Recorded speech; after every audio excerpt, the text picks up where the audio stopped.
Olá, estamos aqui em mais um vídeo do canal, desta vez abordando uma palavra que parece simples, mas que acaba suscitando dúvidas em muitas pessoas: religião.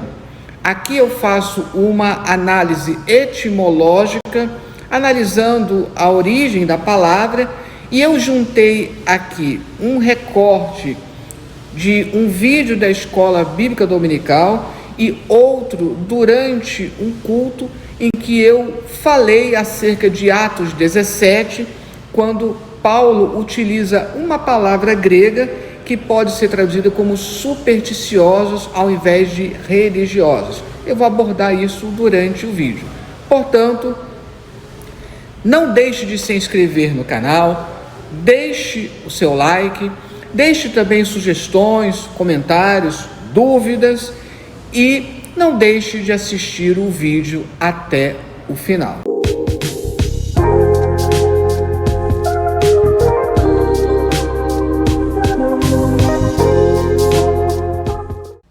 Vamos aqui ao primeiro tópico: o desenvolvimento da religião.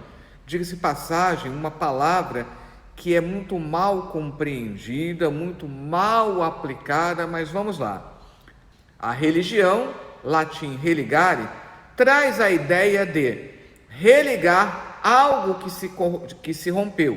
Da necessidade de Deus depois da queda, ou seja, necessidade do ser humano que tem de Deus, nasce então a tentativa do homem em reatar seu relacionamento com Deus. Mas precisamos explicar melhor essa palavra religião e a sua etimologia. Mais especificamente, religião vem do latim religio, escrúpulo, consciência, honra, lealdade. Daí, religens é aquele que observa com escrúpulo o culto aos deuses. Daí, religens poderia ser traduzido como religioso. Eu tirei aqui do dicionário latim-português da editora Porto, que é um dicionário padrão hoje. E aqui vamos trabalhar a questão da etimologia. Embora desde Agostinho a etimologia popular passe pelo latim religare, religar, sendo Lactâncio um pensador, historiador cristão, sendo Lactâncio o primeiro a propô-la, a derivação mais correta, inclusive aceita hoje pela maioria dos estudiosos, é relegere, reexaminar, ponderar cuidadosamente. Portanto, seu sentido original é observância reverente dos deveres para com os deuses. Tirei essa citação aqui da famosa Teologia Sistemática de Strong. Na mesma página 578, analisada anteriormente do dicionário latim-português da editora Porto, se analisa relegere como colher de novo, tomar de novo, percorrer de novo, repassar, reler, percorrer de novo na memória. Ou seja, garante-se a ideia de recuperar de alguma forma a comunhão perdida com Deus. No grego, utiliza-se para a religião a palavra treskeia, cuja etimologia é disputada também. Sugestões antigas diziam que se tratava de uma derivação de trácia ou de treomai, tremer, enquanto eruditos modernos favorecem uma ligação com terap. Essa possível ligação com tremer dá aquela ideia entre os gregos de você ter medo dos deuses. Um sentido positivo é zelo religioso, pelo qual as mulheres da Trácia eram conhecidas. A adoração de Deus e daí religião, como está lá em Joséfo nas suas antiguidades judaicas. Esse parece ser o sentido lá em Atos 26:5 e Tiago 1, 26, 27, a famosa passagem que fala que a verdadeira religião, a religião pura, sem mácula. Mas há também um sentido negativo: excesso religioso, adoração errada, e este é o caso lá em Colossenses 2,18, com seu ataque ao culto de anjos. É bem típica aqui em Colossenses. O sentido negativo não é intrinsecamente necessário, mas é acrescido pelo genitivo. Por si só, tresqueia é uma palavra pouco expressiva, um pouco como a palavra culto. Ela tem a ver principalmente com os aspectos externos da adoração e faz delas uma questão de gosto ou escolha. Sinônimos como terapeu, epiméleia e hierurgia são igualmente raros no Novo Testamento.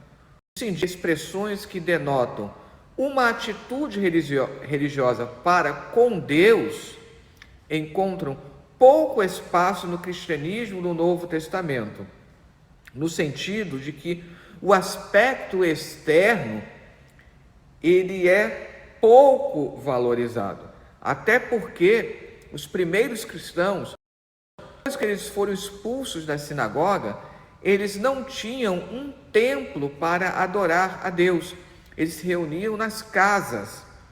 Os primeiros templos cristãos só vão aparecer lá no século III. Isso por quê? Porque aqui a atitude das pessoas para com Deus é a resposta à reivindicação de Deus. E, diferentemente dos cultos, a Bíblia fala da fé como obediência da pessoa toda a Deus. Isso não significa que o culto, nas suas características externas, ele seja menosprezado. Porém, mais importante do que as manifestações externas é esse culto interno, esse compromisso da fé que denota a obediência da pessoa toda a Deus. Outra palavra que geralmente é usada para religião ou culto é deidemon, composto de deido, ter medo, aquela ideia dos gregos de você ter medo dos deuses, e démon. Démon, na forma do koiné, deu origem à palavra demonion, que vem a dar demônio no português.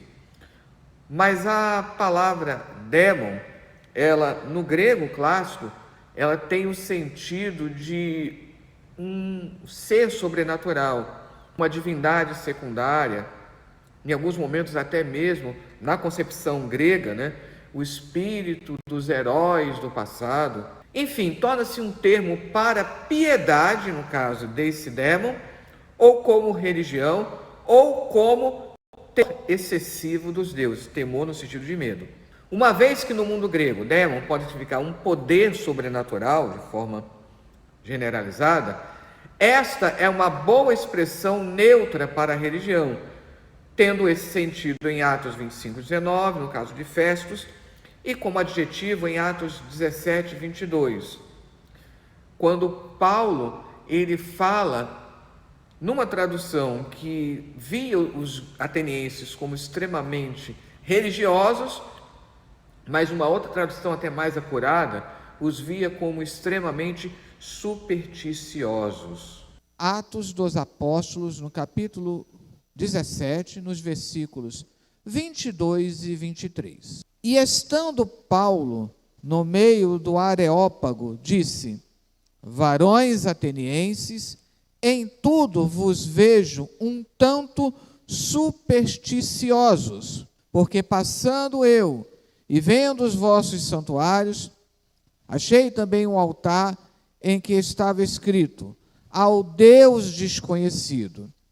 Esse, pois, que vós honrais, não o conhecendo, é o que eu vos anuncio. Essa passagem é bem interessante porque Paulo, um homem conhecido pela sua erudição, por todo o seu conhecimento, um homem também profundamente religioso, um homem que afirma que é hebreu de hebreus e se orgulha disso, um homem considerado como essa ponte entre o mundo temente a Deus dos judeus e o mundo intelectualizado dos gregos. No entretanto, Atenas, que é considerada a capital intelectual, era também, ao mesmo tempo, um lugar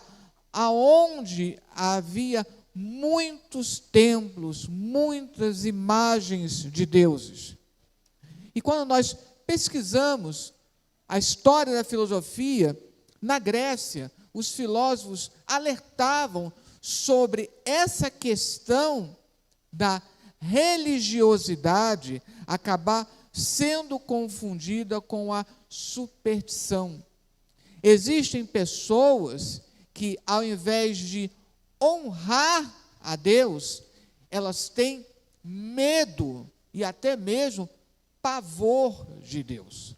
E a história que está por trás aqui é que houve uma praga.